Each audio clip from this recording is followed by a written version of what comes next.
Okay, now everyone has to be on best behavior. Exactly. Okay. Should we? I still have Is people Boca capturing in. coming? Yeah. Well, it's not 7 yet. Right. I Yeah. think Bogar might still be out of country. Okay. Mala should be joining. Yeah, we still have some time, right? A few seconds left. I think We someone will definitely join do. on time. We're Hey, gonna start Gauri. on time today. We have a really exciting panel of guests here to speak for us, and I want to make sure we give them enough time. So, yeah, see, maybe you want to start kind of bringing up. Yeah, I'm gonna start sharing my screen. Gauri, one thing real quick. So when the panel starts, right, in Zoom, there is an option to pin the people. So you can pin the moderator and three speakers. Okay. So How does that that all work? 4 will be shown together. Okay. So They will be in limelight. yeah. I think it's limelight, spotlight, or something, pin or something. What is it Yeah. called? So you have to go to each one's profile, right? I mean, Yeah. and say pin it, I think. Pin or spotlight, one of the Let me options when you right spotlight. click. I see Yeah. spotlight. But does Yeah. the spotlight, okay, I'm gonna do it right now. I'm gonna do Yasi for spotlight, and then tell me if it takes away the agenda. The I host, think it says the host spotlighted your video for everyone. I got a little saying. No, so now I Yeah. see only Yasi and the share. That's it. Oh, perfect. Okay. Perfect. All right. That sounds great. All right. Don't It's see any 7 other o'clock. participants. Should we start? Yeah, can you guys see my shared screen on all your screens? Okay, Yes, great. yes. Great. That's the general agenda for today, so you get a little idea of what's coming up. So it's 7 o'clock. Motion to start the meeting. Oh, Bogar is here. Oh, we have Hi. Bogar here. I second Bogar. Yes. Yeah, I third. Yeah. Okay. Okay. All right, let's I think the attendance will just be basically taken by the AI component of this anyway, because it's too hard to go through everything, right? Yasi, can we do a quick, maybe Do you want just to the do board? Just the Okay, board. let's do a board. Okay. Yep. So Gary Samlani, I am here. Okay, Soumya, yeah. I'm here. Soumya. I know Bogar here. Ventura, parliamentarian. Maria Calzada, past president. Hi, Maria. Hello. Mary. Mala is here. Vibhavi Mala. is here. Hi, Vibhavi. Ramon, Okay. principal. Okay. All right. I think that takes care of all of us. Wonderful. Is Mr. Arundunda here? No, I guess sometimes not. their iPhone, their quote unquote iPhone, so it's hard to tell. Okay. All right. So as always, we'll start by just approval of last meeting minutes. For those who aren't aware, the minutes from the previous general PTO meeting is always taken and then posted on the PTO website under meeting minutes. So you guys can always go and look at the minutes and, read them and catch up on what was talked about. And also if you have any issues, bring them up. If there are any issues, please raise your hand and bring them up now. Otherwise, I think we'll vote to approve them. So any issues? If not, motion to approve minutes as is.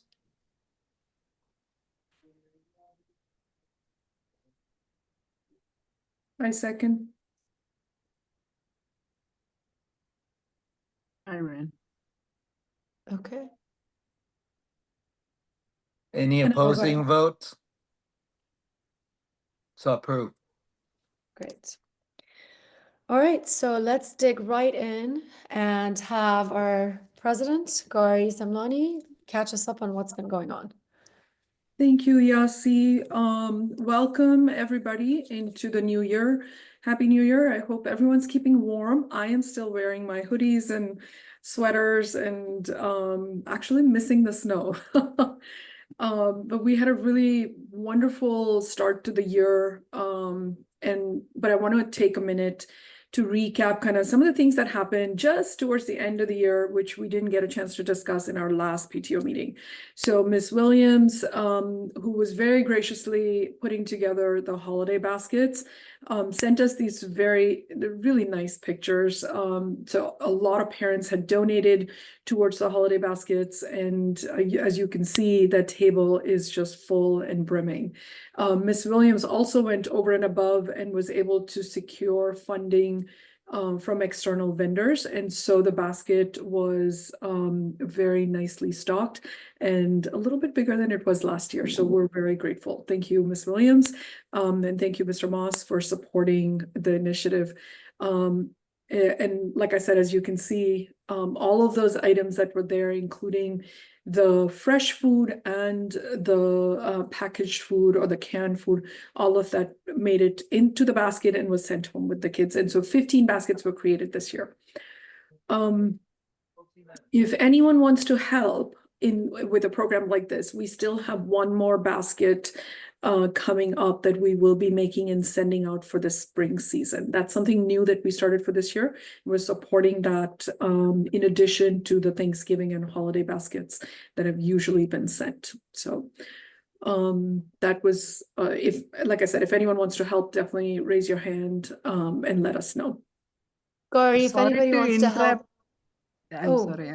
Sorry to interrupt, Gauri. Since you pinned Yasi, we are not able to see you.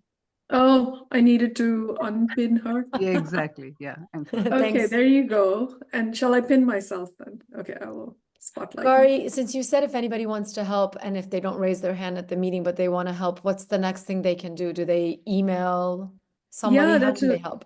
good question. So you can send an email at any point to volunteers@cvhspto.org and let the volunteer VP know your preference.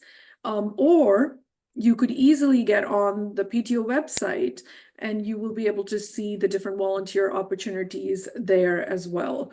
And as soon as I get done talking, I can put some of those links in chat so people can see where they can go to see the existing volunteer opportunities that are available at any given time. Thank you, Yasi. Good question.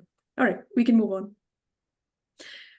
Here's another program that was discussed in the last PTO meeting. So for those of you that were available in the meeting and were able to see Kate Colston present, this very articulate young lady came by and presented about the Young Women's Leadership Challenge program. This is a summer program. I think it runs for about a week or 2 weeks in the summer. And at the time, she had just given us a little bit of information on what they do in the program, and she had talked at length about financial literacy for teens. So if you didn't catch that program, definitely go to the YouTube link, which again, as soon as I finish talking, I will be putting that in chat. But if you go to Kate Olston's email, which is kate@thepangeanetwork.org, which is listed here, you can message her and let her know that you are interested in this program. And they are taking applications right now. They also have, I think there's a small fee for the summer classes, but they also have scholarships readily available. So she has mentioned in the past that several Carnegie young women have been able to join this program, and they've also been able to secure scholarships if needed. So highly recommend that. Definitely do that if you're interested for something fun in the summer for the girls. Gauri, thank you. We just got a message too that there's going to be a presentation about this to students on campus tomorrow. So if they good. have any questions about the application process, that was just put in the chat. Super. Thank you. And I see Soumya is putting in the links. I appreciate that. Okay. So really quickly, we'll go over the upcoming calendar and what's coming up. We're on the 28th of January this year, so we're doing the PTO meeting, the general meeting right now. Earlier in the day, the faculty also was able to enjoy an appreciation lunch. And not to forget, this Saturday, there is a student skating event coming up. Vaibhavi will be presenting on that, and she will be letting us know how you can get tickets and where you need to show up and the timing and all of that good stuff. But definitely keep that date in mind. It's Saturday, February 1st. Not to miss event. It's a very highly discounted rate. Turn it off. And we were able to secure this really for all of our students. So that's all grades, 9th, 10th, 11th, and 12th. Now, I've gotten several requests on, can I bring friends? Can I bring family? Kids and their age-appropriate friends and age-appropriate family is welcome. But when you buy tickets, please make sure you have their name listed and the fact that they don't go to Carnegie listed there as well. So we know who the CVHS kids are and who the rest of them are. But otherwise, all we're requesting is no adults on the ice. Adults are only invited to chaperone or to volunteer for the event. Okay. And then in February, I want to call out Counselors Week is coming up, and Mary, our VP of Volunteers, will be letting us know kind of what we're preparing to appreciate our counselors. On the 13th, another important date, there's breakfast with the principal, and our this is a special little event that we do for donors that donate over a certain amount, and our VP of fundraising will be talking about this program in her section as well. In addition to that, so 14th, which is Valentine's Day, is coming up, and I wanted to if you don't remember, it is a day off for the kids. So plan on enjoying the day at home, but definitely don't plan on coming to school. And then on the 17th also is President's Day, and it is also a day off from school. So that really is essentially a 4-day weekend. In a nice way to kind of unwind and relax. The next PTO executive meeting comes up on the 20th of February. And then in a couple days after that, so the week after that, we have the next general PTO meeting. There's also the zoo field trip coming up on the 25th. So keep an eye on that. There will be some requests going around for chaperones for the zoo trip as well. So if you've never been to the zoo or really are looking forward to accompanying your kids and their friends, there are opportunities for parents to join, and Mary will be talking about that in her section as well. And that's really all I had. Thank you so much for coming to our session today. I will pass it on to Ms. Haney and Ms. Galloway, who are here to talk about the PTO funded First Generation Alliance College visit.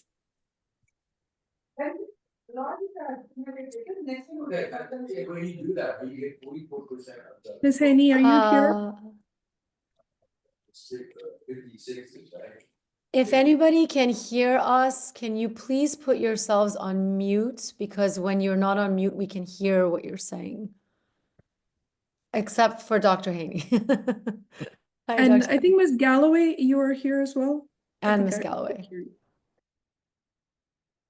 Yeah, I'm here. I don't think we can hear Dr. Haney though. No, Dr. Haney, you're on mute. You're still on mute. I don't She's think not I on can- mute. Oh, it says on mute on my thing.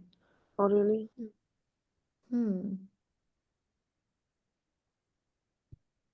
Her speaker Oh, somehow maybe is not. not working. Oh, you're right. It doesn't say mute. Now she's Now on it's mute. on mute. Now it's on mute. Try that. I'm clicking the Now- ask. Yeah.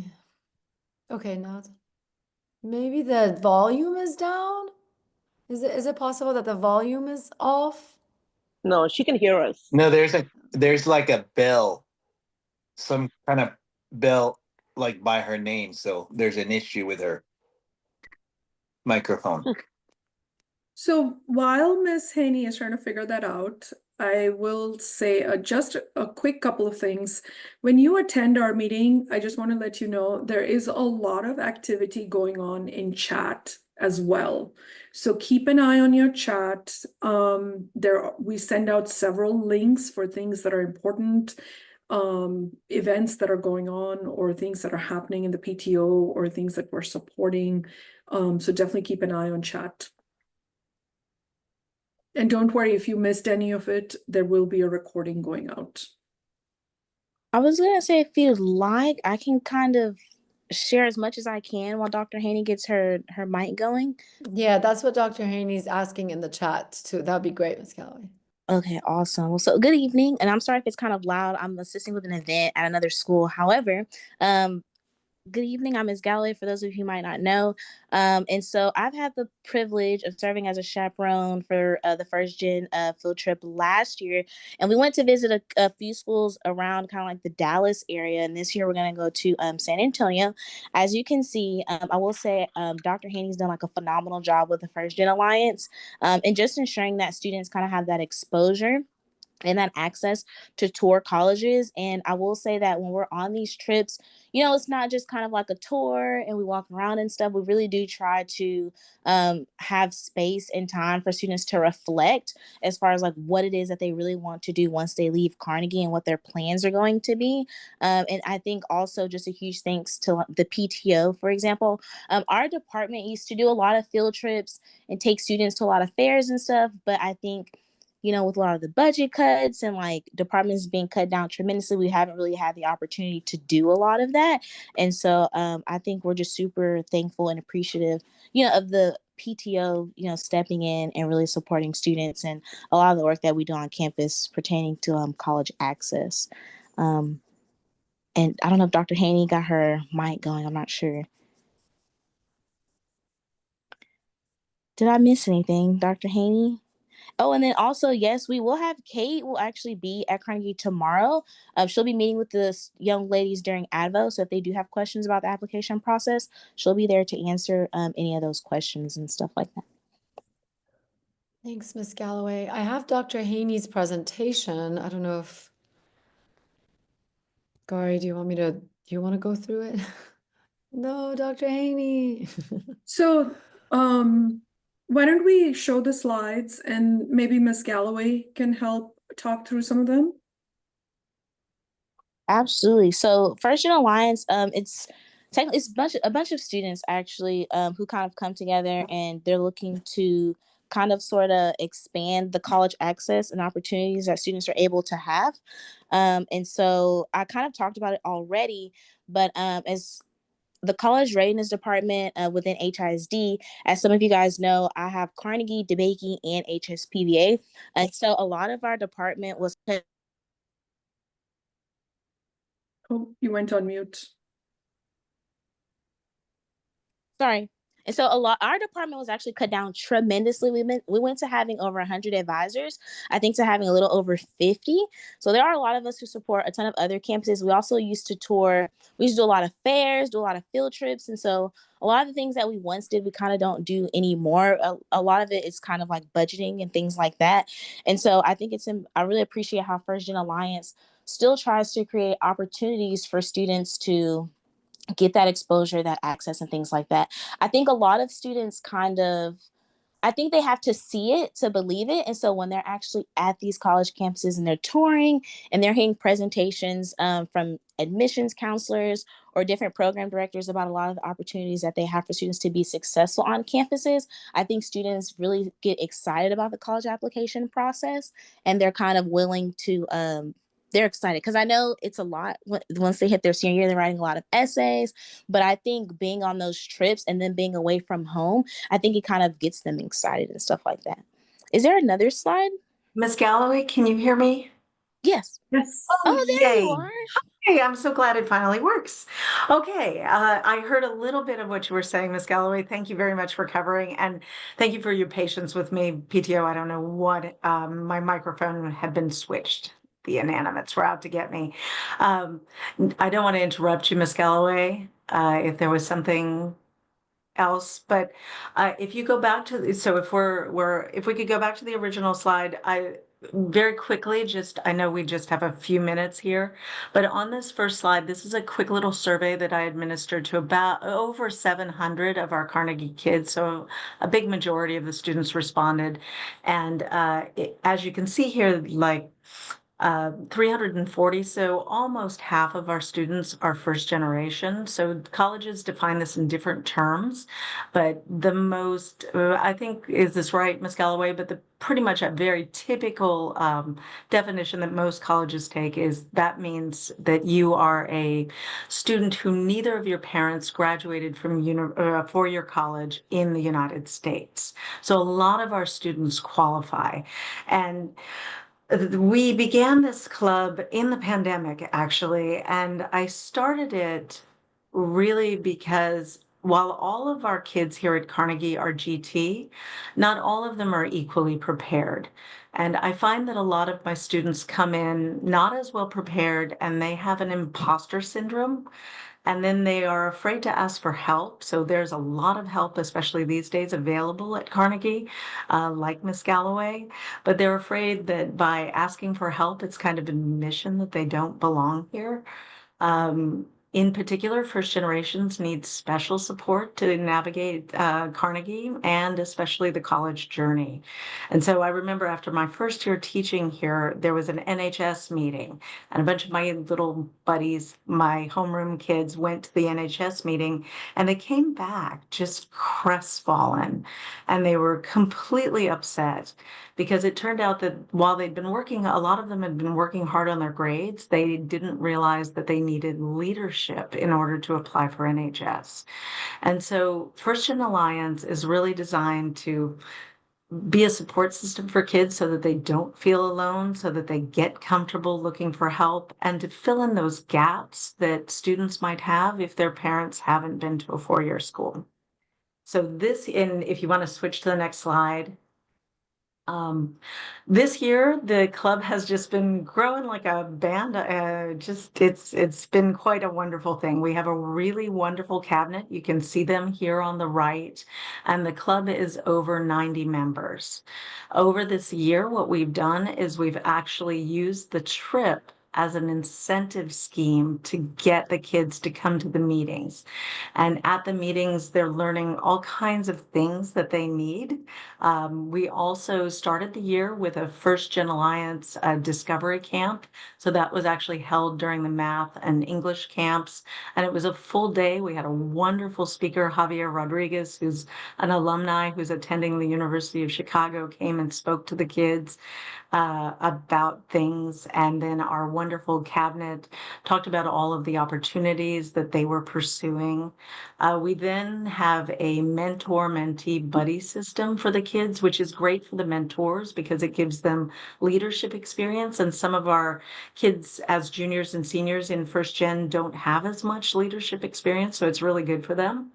And then, of course, it's really good for the freshmen and the sophomores who need a buddy to help them navigate things.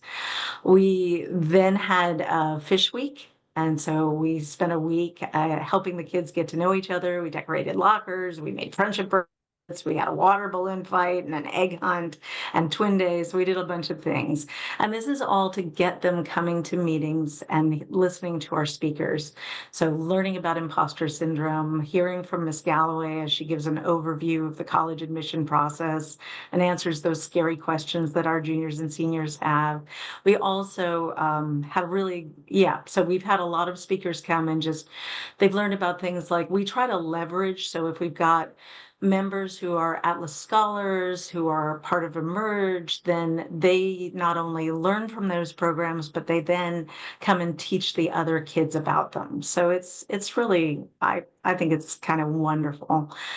So we've had a point system this year. If you look at the picture from last year, this is the annual college trip. And we've been able to do this. This will be the third year, and it is kind of a massive undertaking, just getting the paperwork and getting all the money raised. We want to make sure that the kids who need the trip most are able to attend. So the help of the PTO is just amazing. This year, the hotels were horribly expensive, and I'm deeply sorry about that. Unfortunately, the district has put a lot of really strict rules about when we can go, and we also don't want these kids to miss too much school, so we always want to go on a day that we already have one day off, so the kids are only missing one day.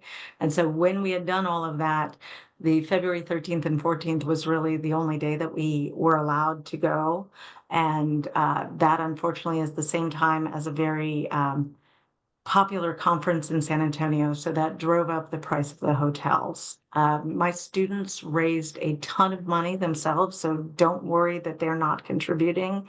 They did extensive snack sales and ended up raising $2,800. They've also received some grant money, so we're paying for the charter buses as well and all those other things. And the last thing I want to say is just the last slide. This is something that I think is really cool. So what you're doing when you support us is you're really building a lasting legacy here. So these kids who participate in the club and the kids who become officers especially end up getting all kinds of opportunities and spreading that good fortune to other people. So I don't know if you remember the wonderful Enku last year. So because he was one of our officers, and he really didn't have any other leadership experience except he was a soccer player as well. And his GPA was fine, but by Carnegie standards, it wasn't anything special. But it was really his experience working with the club. He was able to write an essay about it, and that got him a $100,000 scholarship, because the Jack Grayson Scholarship really focuses on leadership and giving back to the community here. We also got to have First Gen Cougs, and that's an organization at the University of Houston. A bunch of their members came out and talked to our students this year.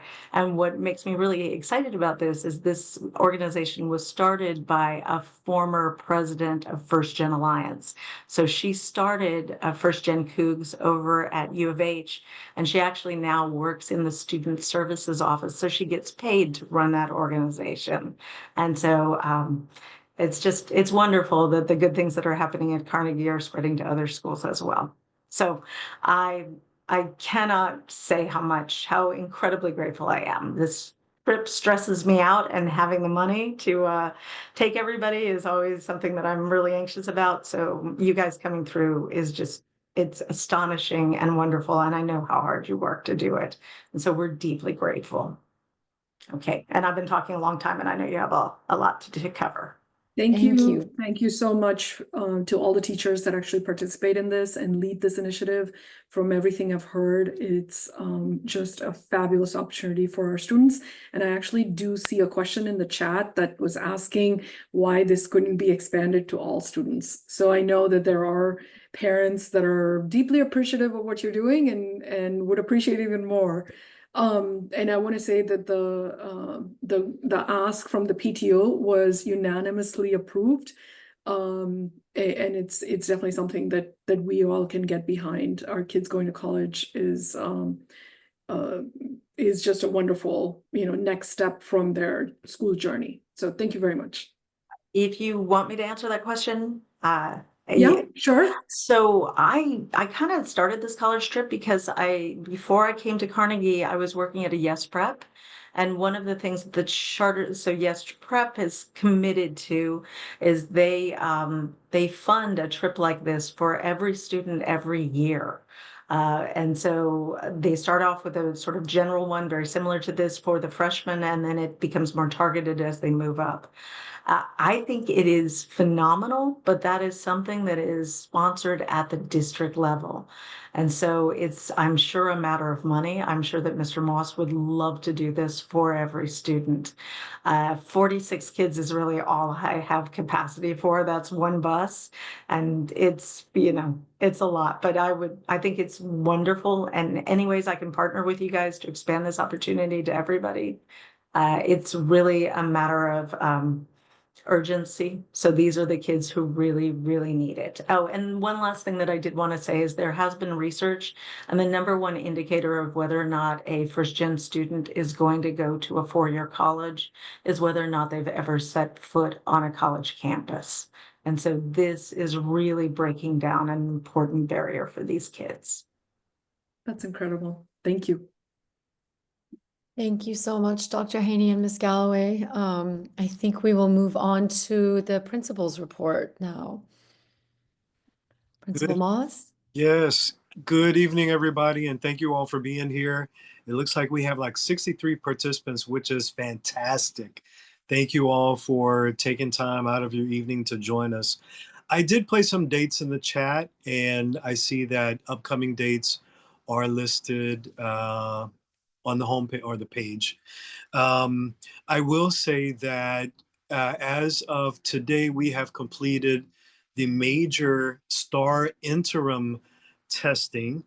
And I heard from Mr. No that we have like 90 something percent of students who are in the master's category, which is the highest level of STAR results. And of course, this is only for the interim, but we're very, very much excited about that. Of course, we always encourage our students to perform their best on any assessment. But if they're doing so well on the interim STAR, we certainly look forward to their strong performance on the real STAR that will take place later this spring semester. And I attended the basketball game last Friday, and I had to think to myself, man, we need a bigger school. Our gym was packed, and it was a very competitive basketball game between Carnegie and DeBakey, but we ended up being victorious. And we have a couple more games, so please stay tuned to our news outlets regarding those upcoming games. That's both boys and girls. And of course, we're in soccer season, and soon we'll be starting tennis, track and field, baseball, etc. But in regards to some of the major dates, next week, we have personnel from HISD who comprise the independent review team. They will be visiting Carnegie Tuesday through Friday, sometime during that week, February 4th through the 7th, to go into or visit classrooms to critique learning and instruction. This is the second of 4 visits that we'll have this year. And of course, we have no doubt that our teachers are going to instruct to perfection, and the kids are going to illustrate their learning as well. Regarding some of the fun things, along with the ice skating, we also have a pep rally on Thursday, February 13th. As was mentioned earlier, February 14th is a holiday for students. It is a professional development day for employees. So employees will be at school, but students will have a nice long 4-day weekend. Everyone will have President's Day off on Monday the 17th. And February 21st, which is a Friday, is the end of cycle 4. A week after that, report cards will be distributed. And also another exciting event is Tuesday, February 25th, we will have a school-wide field trip to the Houston Zoo. We are looking for maybe 10 to 15 parent chaperones. If you can donate a day to us, I think the hours are 9 to 3. We would definitely appreciate that. But if you're able to do maybe part-time, maybe do maybe a few hours shift, we certainly appreciate you as well. With over 840 students and with the field trip ratio of 12 to 1, that does require more adults than we have as part of our faculty and staff. So again, this is a shameless plug for some chaperones. I'm always amazed how much the students love going to the zoo, and it is a lot of fun. We'll serve pizza midday, and yeah, so it's a lot of fun. And if you can afford to join us, we would love to have you. So I think those are the major events. And of course, I'm here throughout the evening to answer any questions that anyone has, whether now or if you think of a question, please feel free to put it in the chat.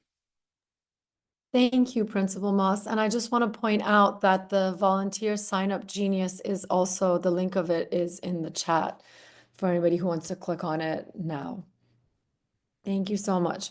Thank you. I think that we will now hear from some of our officers. We'll start with the treasurer's report from Mala Gupta. All right, everyone.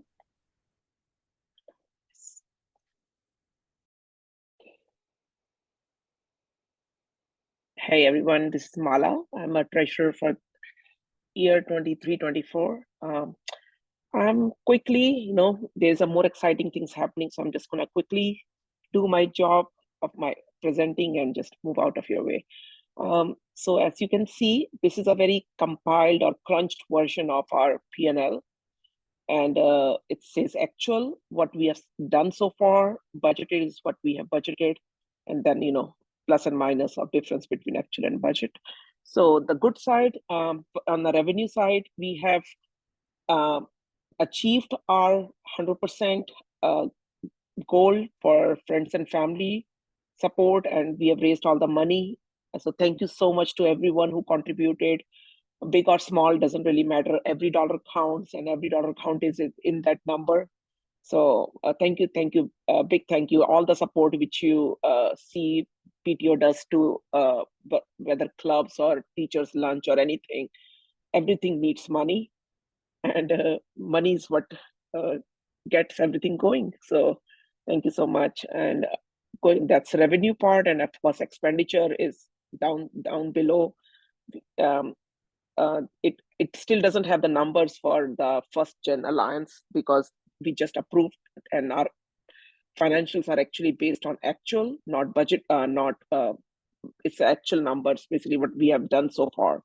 So that's why it's that number is not in there right now.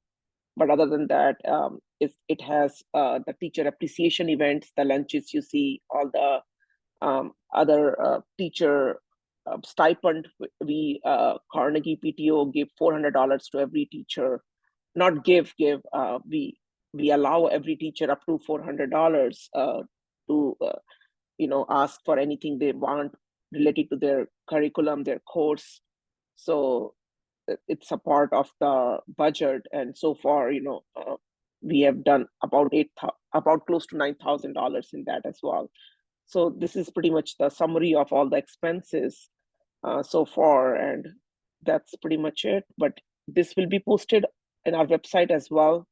If you have any questions, please reach out to me. My email is treasurer@cvhspto.org, and I'll be more than happy to answer.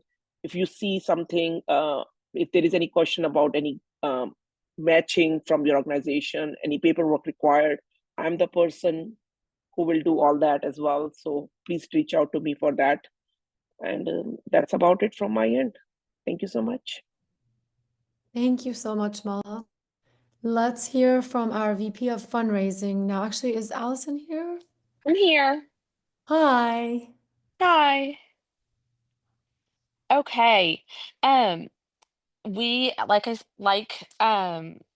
Mala said, we have reached our totals for friends and family, which is very exciting, but we are still in about $11,000 short from our total fundraising goal for the whole year. So we would love to meet that goal. And again, any dollar, big or small, helps. If you give over $500 between now and February 13th, you can come to the breakfast with the principal. And that will be held at Native Coffee on February 13th. And that's for donors over $500 mark. And we'll have our swag bags with unique Carnegie items for sale, and it will be a great time for community and just celebrating all of our successes. So, and then I think, Yasti, you can go to the next one. Is there a next one? Yeah. And then this is just a visual to show where do our dollars go. You help us you help us fundraise all this money. Where does it go? And these are the areas that we help the Carnegie campus with. And then, Gary, am I talking about the Randalls and stuff? Yeah, please, if you can. Yeah. There we go. There's community reward programs.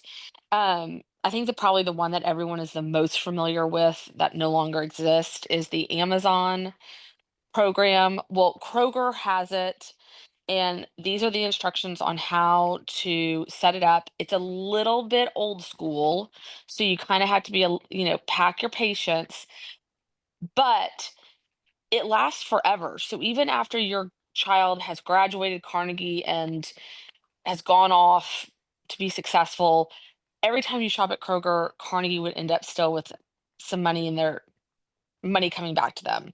So there's no expiration date or anything like that. It's a great program. So if you could take a screenshot of this and do this for when you're shopping at Kroger, it's fun to get just some mailbox money.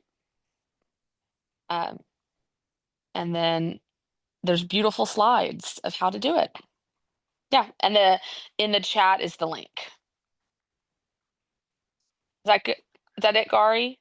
Yep, that's it. Thank you. Oh, I and just Randall's wanted- has it also. I'm so sorry. Randall's has it also. Yeah, and I just wanted to say, so the Kroger program, if you shop at Kroger and you link your Kroger rewards card to Carnegie Vanguard PTO as the community partner, then we get a percentage of everything you spend. It doesn't cost you anything. There's nothing extra, right, Allison? There's no There's nothing extra, and truly, right. it's just mindless giving. It's it's so easy, and it adds up. So definitely take a minute. I've put the Kroger rewards link in chat. If people want to click it, go do it now while we're talking. And the money will start flowing. They're really great about donating to us.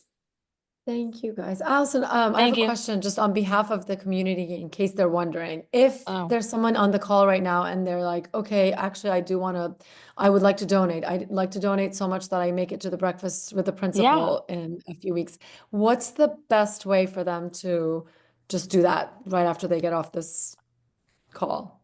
Membership Toolkit has our website has the donor link, so you can pay with a credit card that way. You can write a check and drop either myself or Mala an email, just giving us the heads up that your student brought the check in to. There's a red box at the front desk, and we will pick it up and add you to our RSVP list. And I guess those are the two ways: credit cards or a check. And then and Membership Toolkit is just the PTO website, is what you mean? I'm sorry. Yes, and Membership Toolkit is just the PTO website. I'm sorry. The I'm link sorry. is in the chat. Yeah. Oh, thank you. The link is in the chat too. Thank you. And we will take money up to $7.29 on February 13th. And even after. and truly even after. And so we hope to see many of y'all and help us reach that extra just $11,000 push. So thank you. Thank you. Thank you, everyone. I was going to say on the Kroger card. Oh, sorry, Allison. I talked right over you. No, it's okay. I was just gonna say, somebody asked, how do you apply for the Kroger card? It's just at their, I'm sure it's online, but it's also at their customer service desk. It's their rewards card for points and things. Yeah, Gary, I think just put the link, but it's just like every store has a rewards something, they always make you want to sign up for something. Yeah. But I was going to say, you may think that you've done it. I was guilty of this. I think that maybe, it might be linked to your spouses or whatever. I thought I had changed it whenever my first child went to Carnegie, and literally we changed to the Kroger pharmacy, TMI, whatever. But anyways, and then I got a receipt and I looked and it still said Horn Elementary. So like when Allison says that it lasts forever, it really lasts forever. Like, Yeah. so And so I check. actually think, Maria, that it's part of the Kroger family of stores. So if your kid goes to college in Michigan and shops at whatever the Kroger is there, part of the Kroger family, and uses your phone number, Carnegie still gets money back. Right, which I'm not mad at it. I love Horn, but we've been contributing quite a bit to Horn this whole time. So check, and also if you've got grandparents, aunts, uncles, people who have no affiliation with anyone, just grab their phone at the next whatever and say, hey, let me link your your Kroger points, because it all adds up. Thanks, guys. That's really helpful. Gary, did you want to talk? Sorry, you went on mute, but yes, I will talk about Oh. the spirit wear. Yes. So, the PTO offers you the ability to purchase t-shirts.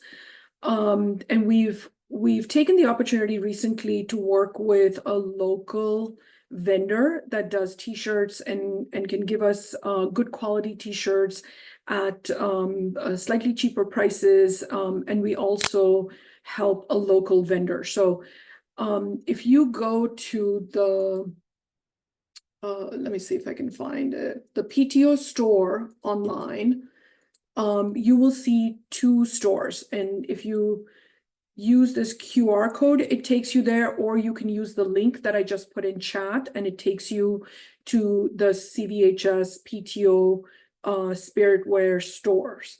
Now, and there are two different stores, one that says TeePublic, which is an online vendor only. They will ship directly to you. Those prices are a little bit higher because they charge you shipping, but the quality of their products is really great and they offer you a much larger variety of products as well.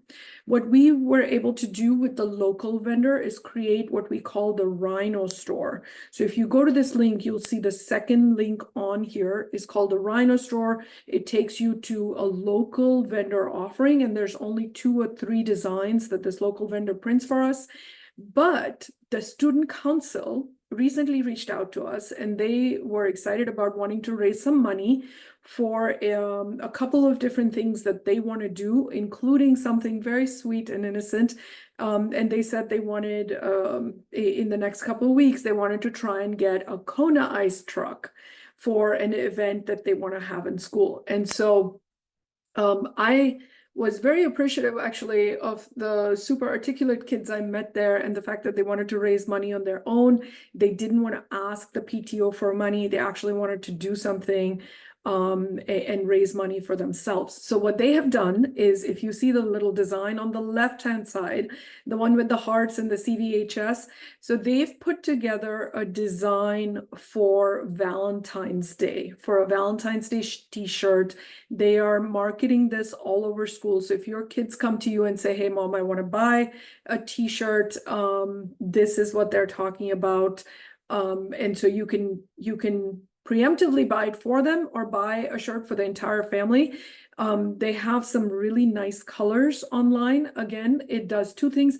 It benefits our student council. All of the proceeds from the sale of these t-shirts are going directly to the student council for some of the things that they've articulated they want to do over the next couple of months.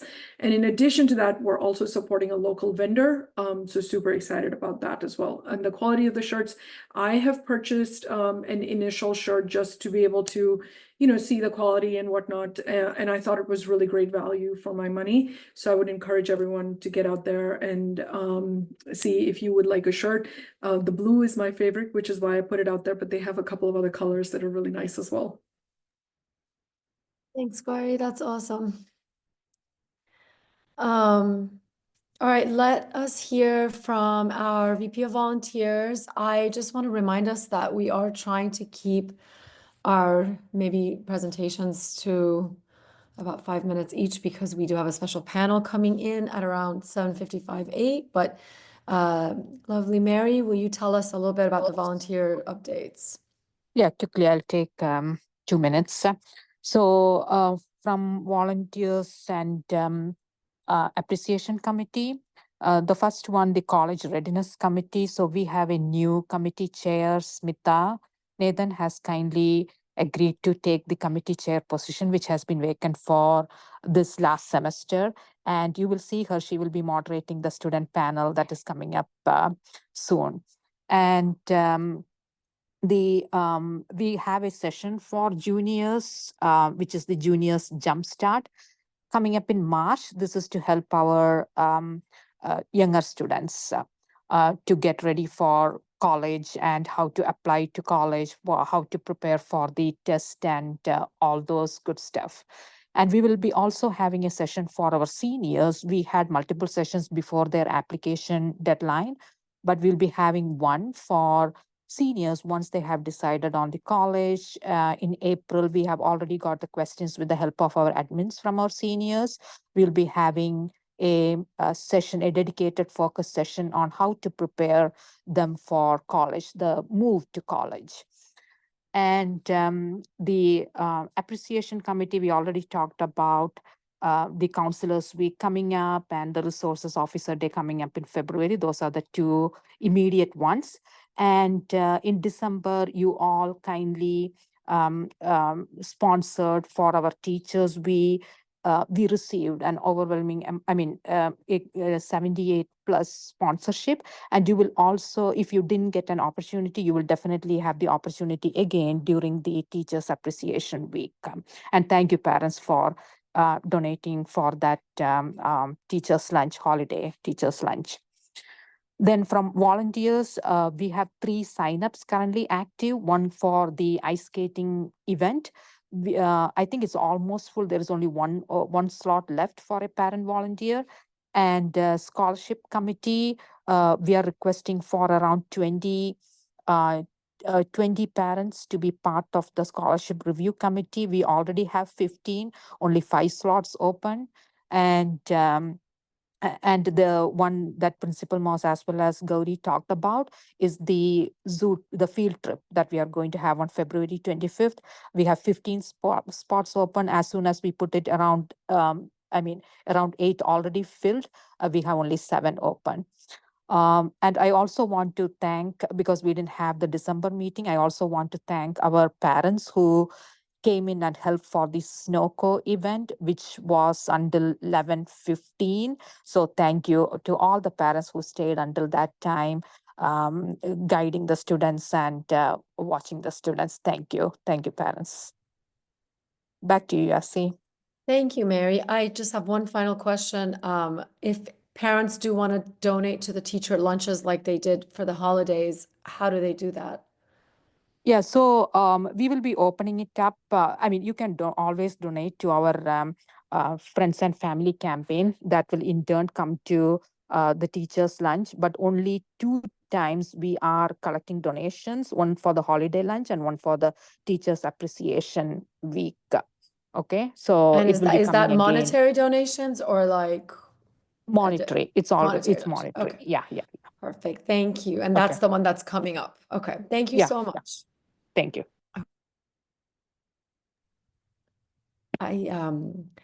Vaibhavi, would you like to, we did talk about this ice skating thing a little bit, but if you want to add anything else, please. Yeah. Hi. Last push. Thanks, Yasi. We put link of payment. Just want to state that it is after the mall closes. They have mall security. It's 9:15 on a Saturday night. Please send your kids so they can have some fun. This is a PTO sponsored event. We're just doing a very minimal ticket so that we can estimate numbers.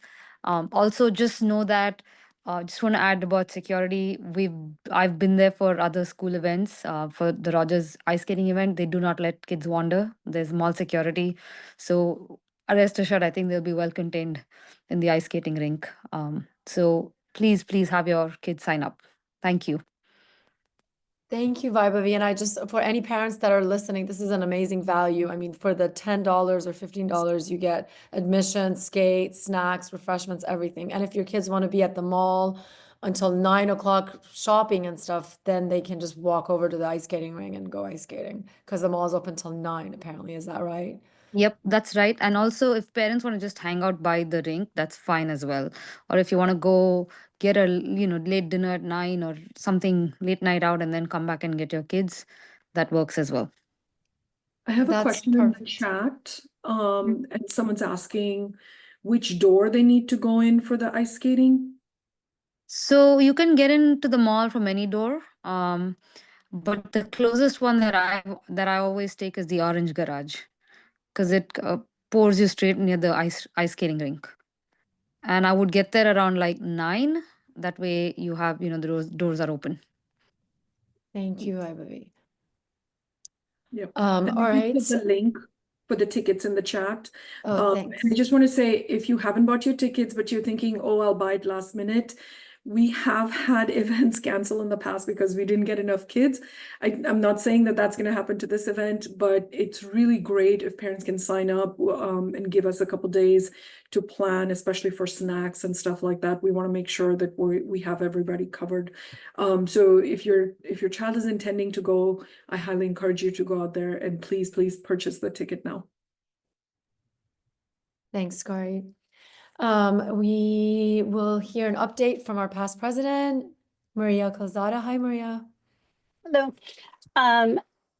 So we can get to the presentation. I dropped in the chat the links yes, he's got them right up there. There's a page on the PTO website that I tried to keep updated with this information. This is not riveting stuff. So FACE is family. I always blank on the acronym, but family and communities, because the A means and.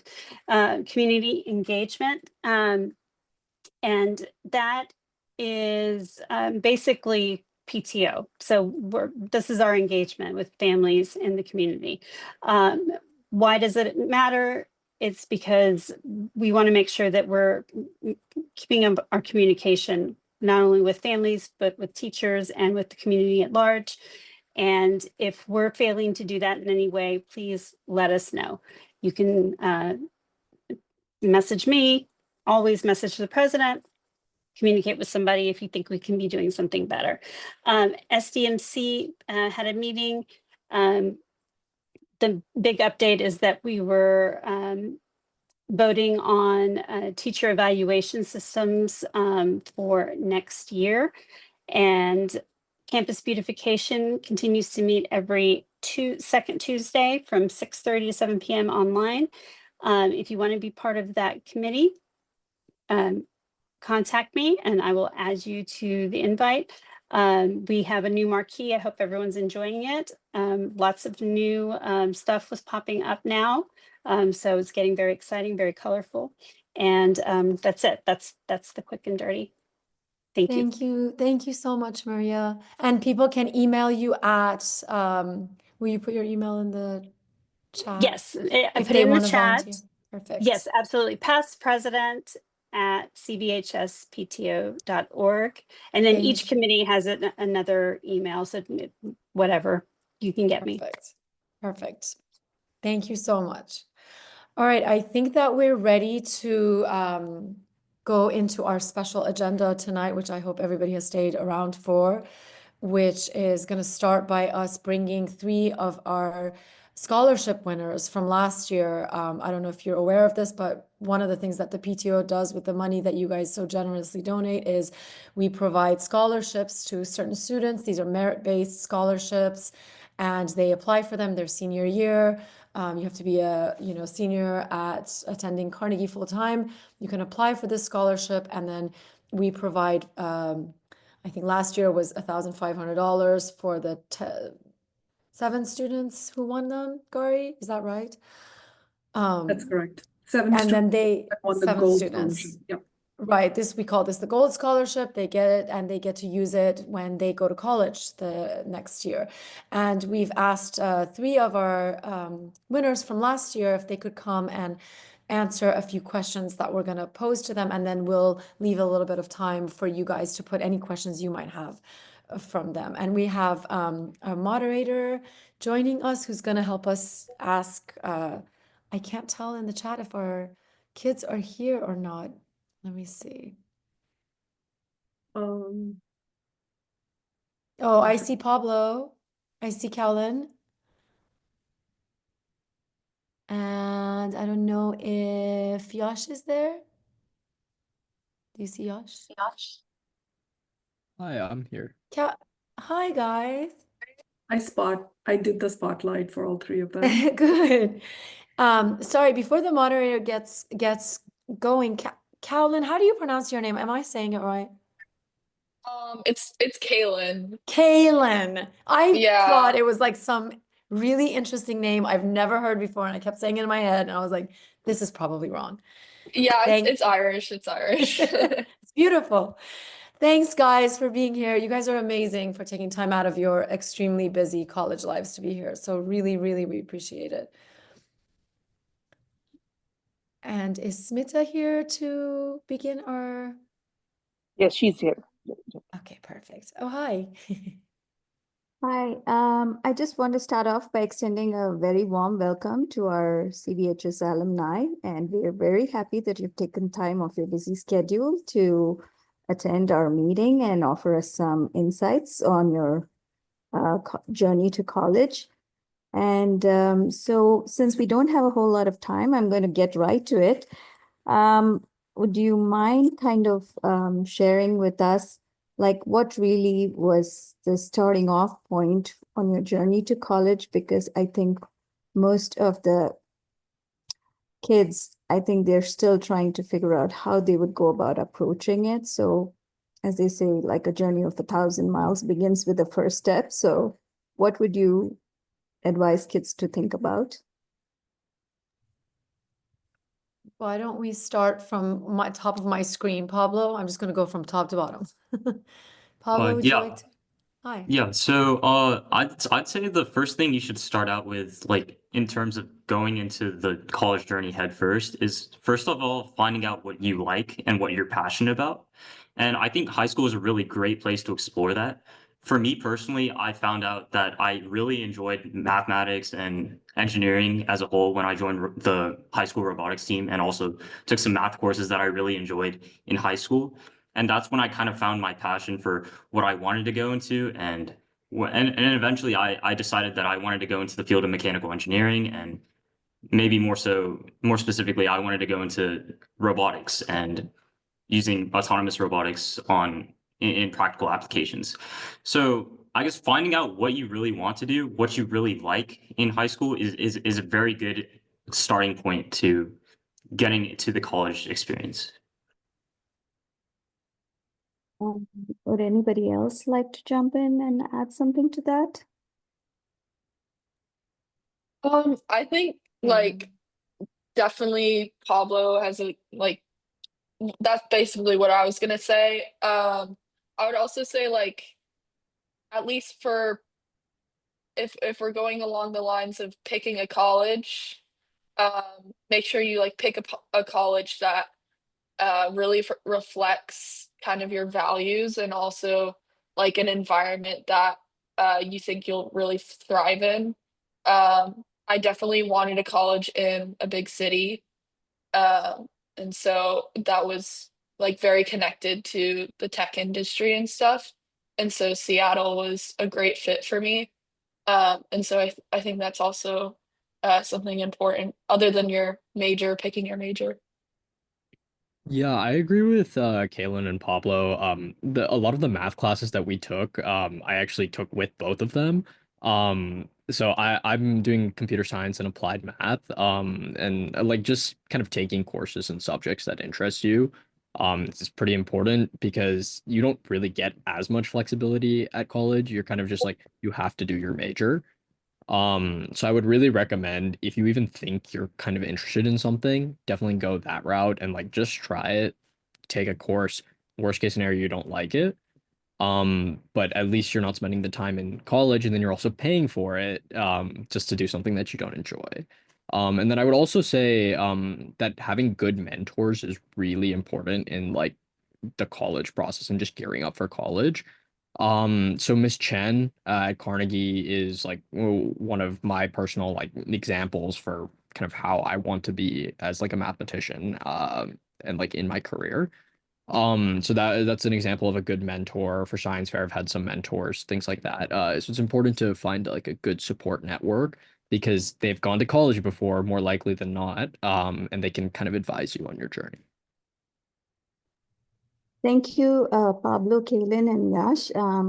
I also wanted to ask you guys, did getting a scholarship or finances play any part at all in which college you finally decided to attend? Like, was getting a scholarship, merit scholarship, or some kind of a financial assistance? Was it a part of your decision making?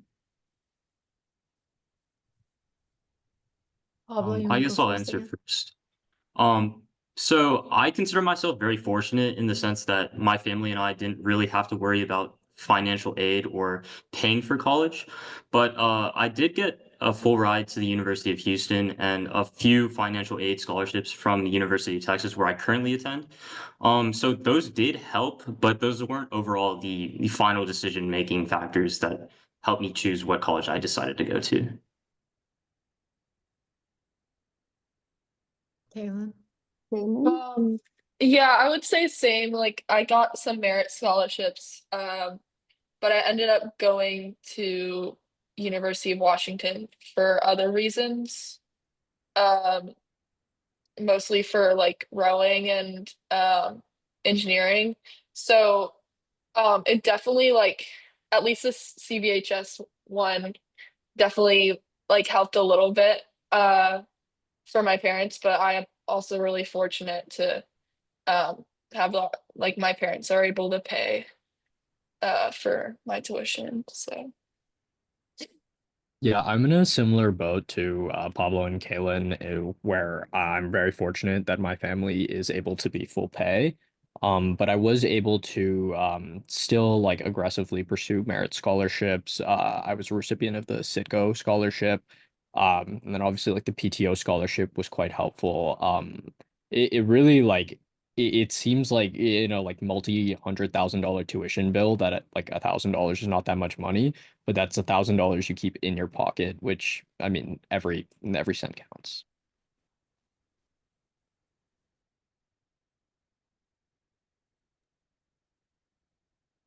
Smita, you're on mute. Sorry about that. You've all gone off to places, which are not, except for Pablo, who's at the University of Texas, Austin. All of you have gone out of state, but still all of you are kind of far from home.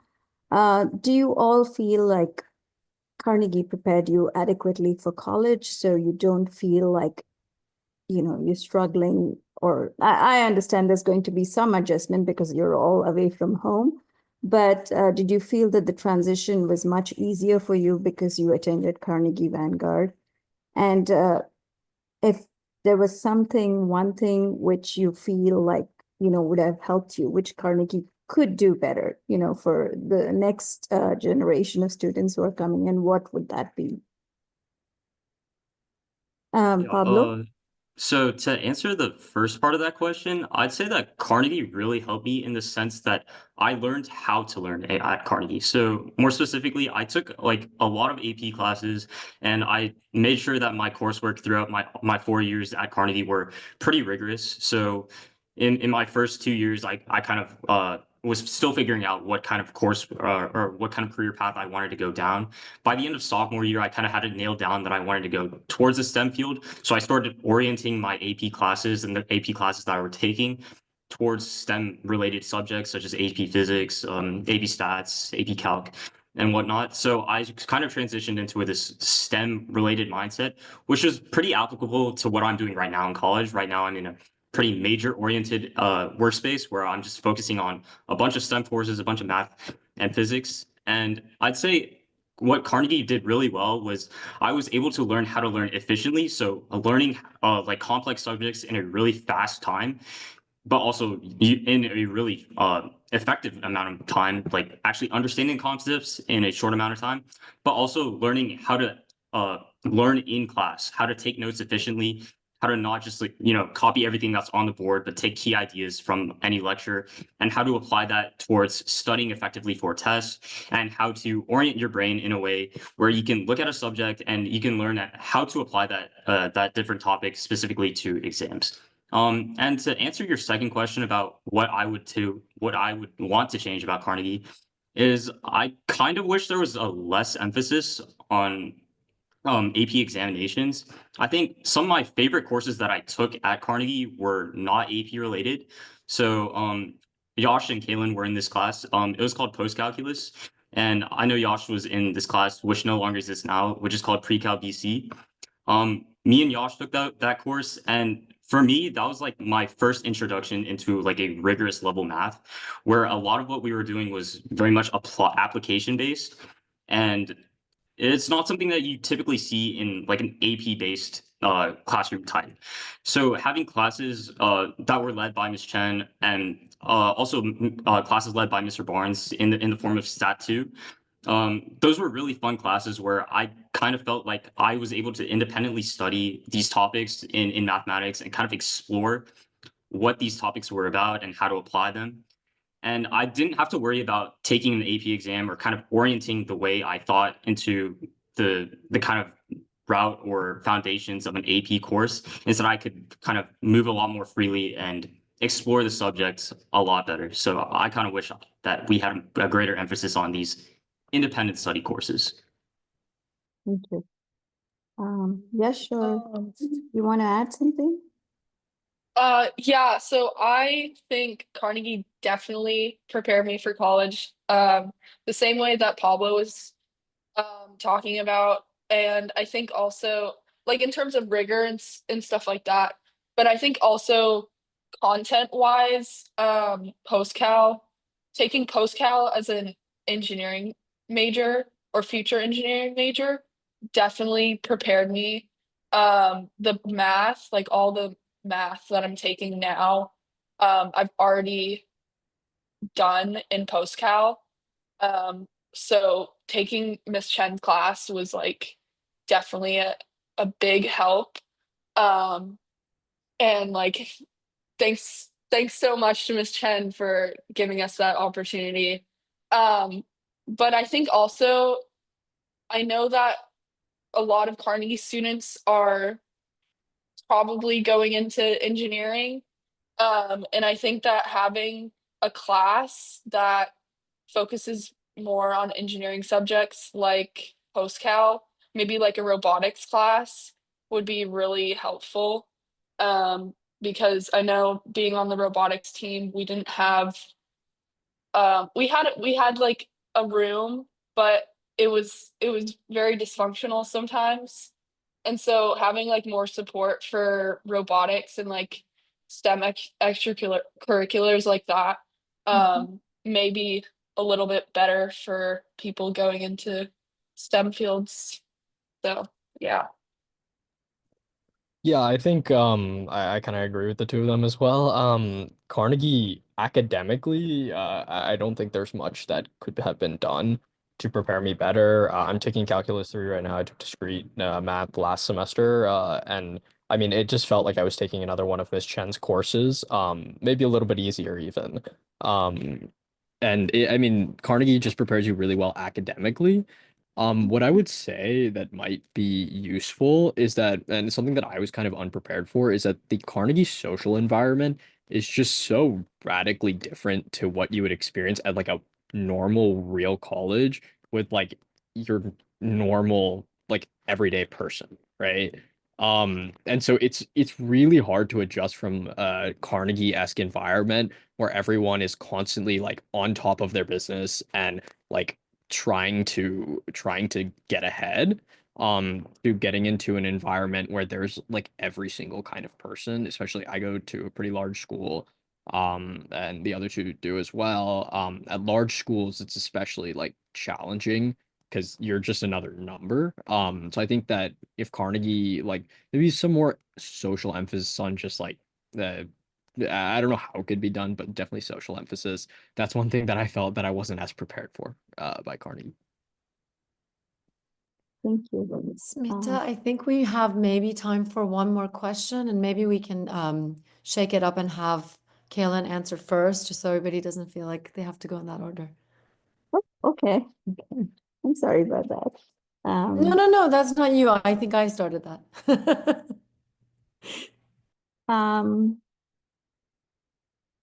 So you had all mentioned initially that you were all pretty focused. You all knew your majors, and you feel like high school played a good part in kind of guiding you to, what is the thing that you want to study. But there's still going to be kids who are undecided, who are not sure about what they want to study. So do you kind of have suggestions for them? Like I think Pablo had mentioned, and I think Kaylin was also part of robotics club. And so how do you suggest like they would go about like just beyond clubs? And Yash was talking about socialization. So how do you kind of go about like, beyond clubs? Is there anything else that you could do? Taking some classes, like you said. Is there anything else that they can do to kind of figure out what it is that they want to study? I think that kind of the breadth of the Carnegie curriculum, I think at least if I was undecided, which I kind of was, like I was teetering on the brink of like engineering or art.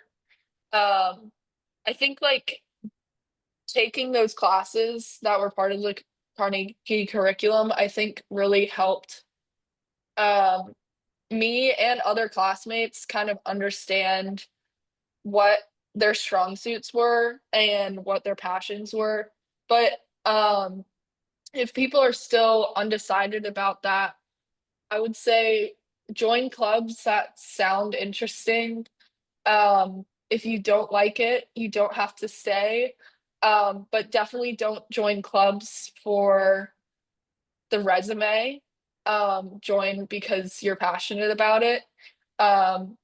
And join for quality over quantity. Don't join a bunch of clubs.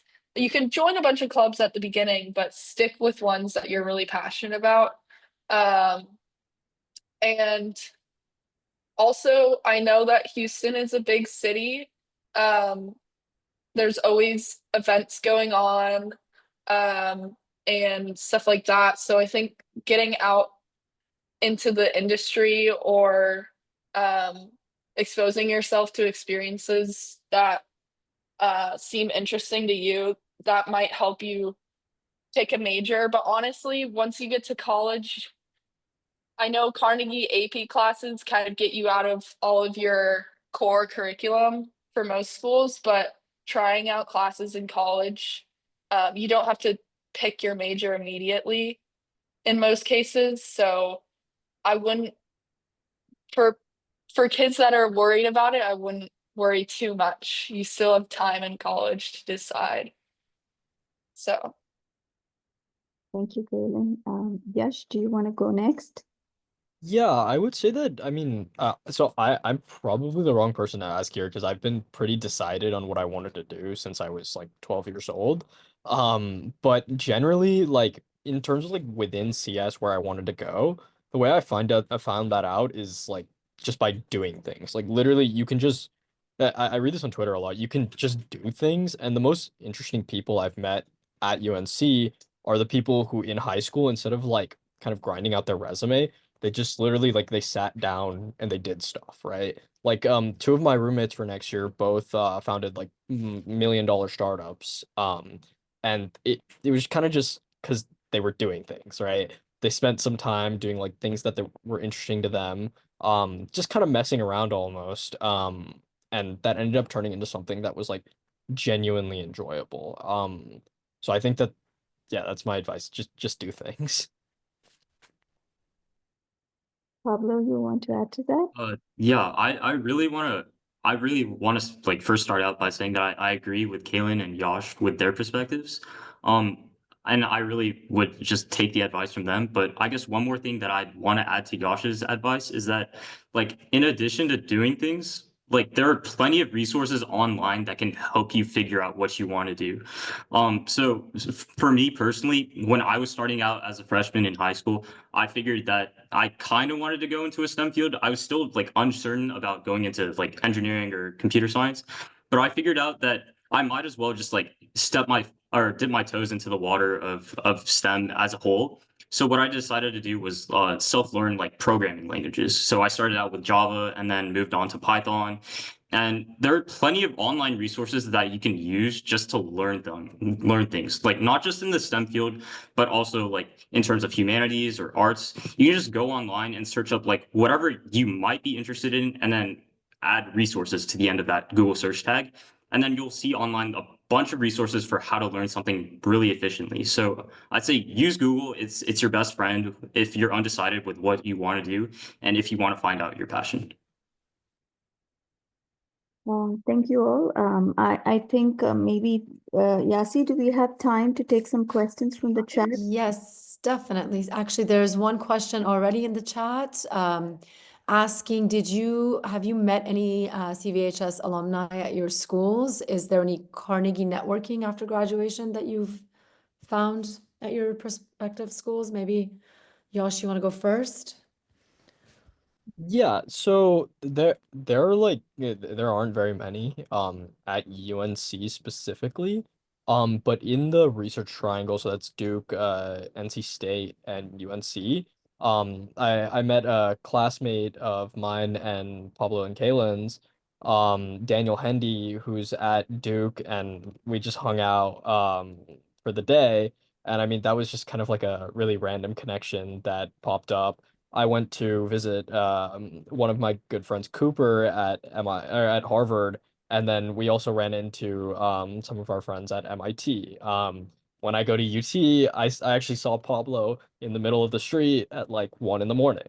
So there's definitely like a lot of just random Carnegie run-ins because like Carnegie's so just interconnected. So all of my friends are now like roommates that like didn't go to Carnegie are now like roommates with Carnegie people who go to their respective schools. So there's definitely like obviously I'm still in contact with a lot of Carnegie people. So there's still like a lot of Carnegie camaraderie for sure. And then in terms of networking, I mean, if you ask a Carnegie person for a job and you weren't like completely evil to them in high school, I'm sure they'd be willing to help you out. But I mean that remains to be seen. Give it another 10 years and I can give you a better answer. Thank you. And Um, Do you want me to add? Should I add? Yes. Yes, please add. So Washington doesn't really have a lot of Carnegie grads. I know Annalisa from our year was the only uh Carnegie, she's the only Carnegie grad that I know. And I see her a lot actually on campus. I saw her today. But I would say that Carnegie is so tight knit that even if you don't see people in person a lot, you still have like a really close network of people from your year um, that are super talented. And I know that like I'll stay in touch with a lot of people for the rest of my life. And just having that network is really, really valuable. Um, so even if you don't see them at school, I think just the nature of Carnegie and how small it is really beneficial. So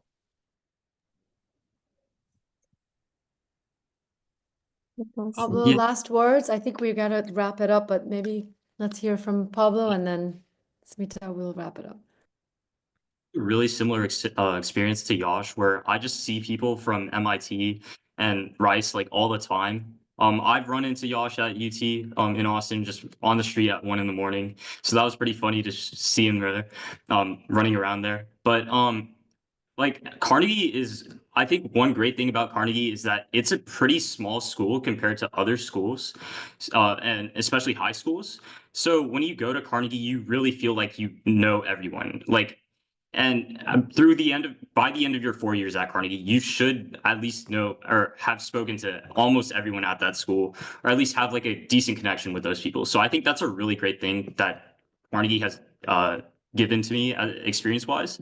So yeah, I just spend time with my friends from MIT or Harvard or Stanford all the time. I have friends at Rice back home in Houston that I just visit all the time. And it's really great to just be able to talk to them about what they're trying to do with their college experience and what they're trying to do career wise. And also it's kind of just great to see the how they're utilizing their resources at their university. And it kind of helps me think about how I should be using those resources and how I should be spending my time here at UT.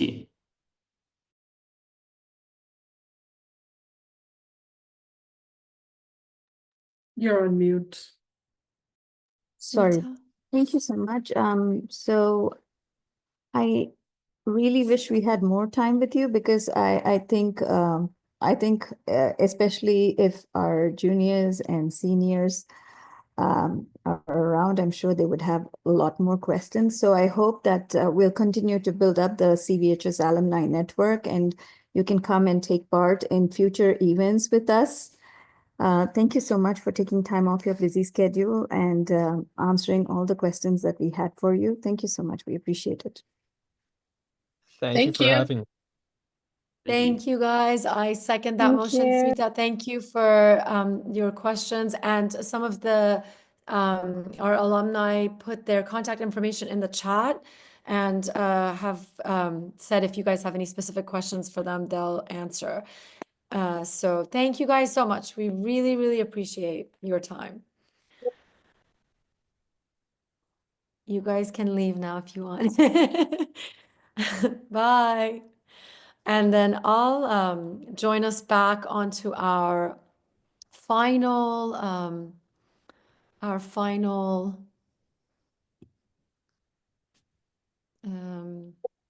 agenda item, which is we're going to hear from Miss Elizabeth Wallace about our senior scholarships. I don't think I have any slides to share, so. If it's okay, I'll just pop on my screen. Hello, everybody. Perfect. I'm going to speed run this because I know we're over.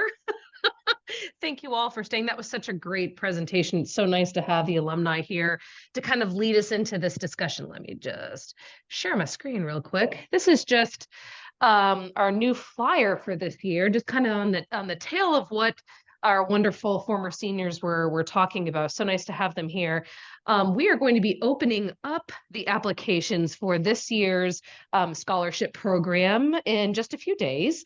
So that will open February 1st. This is the flyer. We'll be kind of posting this different places. There is, if you go to CVHS PTO.org, what you will see under parent resources, there is a link for senior scholarships, and that will take you to the page where you'll be able to find information. You'll be able to find out how to submit your application. But what we're going to be doing this year is we're going to be offering a few more scholarships than we've done in the previous years. So instead of, excuse me, 7 or 8 $1,500 scholarships, we're going to take that amount to 10 deserving seniors and give them $1,000. So yes, is it going to really help students with their funding for college? No, but what it is going to do is it's money in their pockets. It's money for so many different things and expenses that you have at college. So we're really proud and excited to offer this to students. We'll also have honorable mention awards that we're going to be offering. So And we want everybody to apply. This isn't need-based. This isn't GPA-based. This is for every graduating senior at Carnegie. We want to have as many applications as possible so we are able to see all of as many seniors as possible kind of, tell us about their journey at Carnegie and what they look forward to doing in the years to come.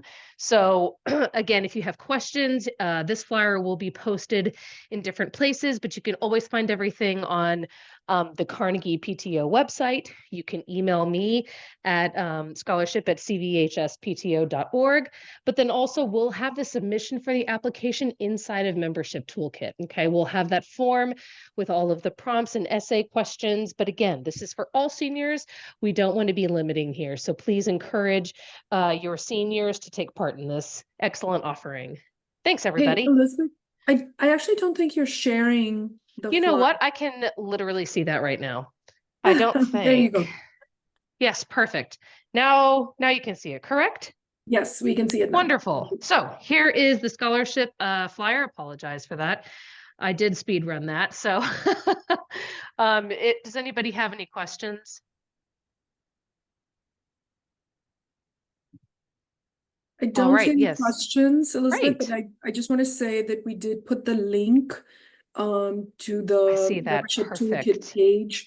So anyone that wants to talk to your senior about the scholarship, you can direct them to that link, find out about how you can volunteer. So if you are not a senior or you're not a senior parent, then you are eligible to volunteer to helping review and grade the be a reviewer and a grader as part of the scholarship program.